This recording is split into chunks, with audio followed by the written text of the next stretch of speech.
journalists around the nation are reeling after a lone gunman attacked a Maryland newsroom on Thursday, making it the deadliest day for the profession since September 11, 2001.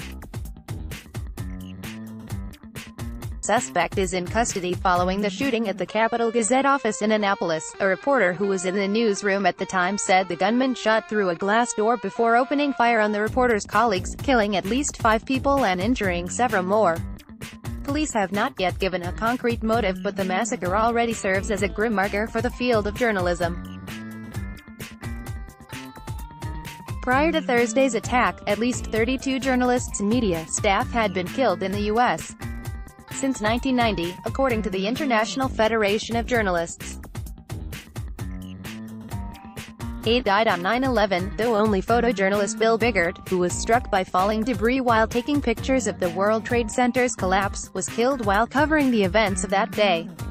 6 TV engineers were among those who perished inside the World Trade Center. Another professional photojournalist was aboard one of the hijacked planes. The tally of slain journalists varies slightly depending on methodology.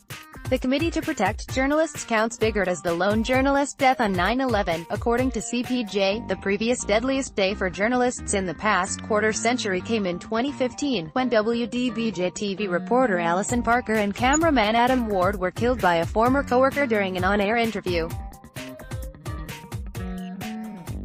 Thursday's massacre appears to be the first mass shooting involving journalists in the U.S. and one of the deadliest targeted attacks on the American press.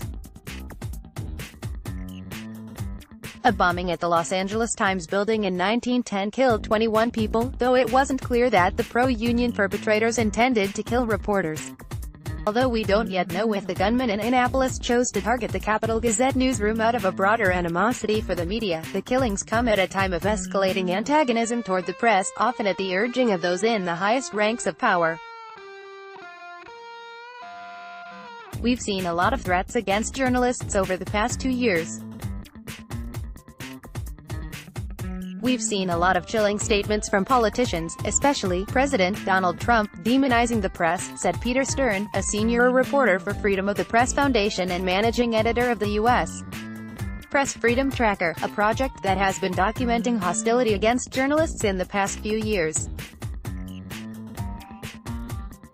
Trump has regularly maligned the media, accusing news outlets of deliberately lying about his administration to make him look bad. He's also referred to the press as the enemy of the people, echoing a phrase used by some of history's most notorious dictators, as well as by former President Richard Nixon.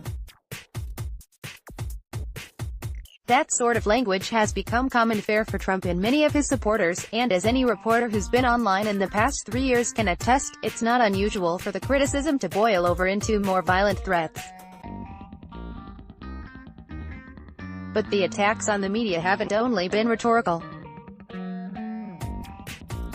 There have also been plenty of assaults on individual journalists, said Stern, often involving protesters of various ideological bents shoving or punching reporters, or stealing cameras. Last year, Republican candidate Greg Gianforte body-slammed a reporter on the eve of the Montana special election that sent him to Congress. Gianforte later pleaded guilty to assault and avoided jail time. To Stern, the onslaught of verbal and physical jabs has contributed to an atmosphere that has many journalists fearing for their safety. I do think there is a tie between some of the rhetoric that people use to demonize journalists and the increasing number of attacks on journalists, said Stern. There's definitely a sense that when people are unhappy with journalists' coverage, they increasingly are resorting to physical means. As the attack on the Capital Gazette shows, these threats can be deadly serious. Correction, an earlier version of this article said that Allison Parker and Adam Ward were with WXAN. They worked for WDBJ-TV. Download. Do you have information you want to share with HuffPost? Here's how. Nick Wing, senior reporter, HuffPost.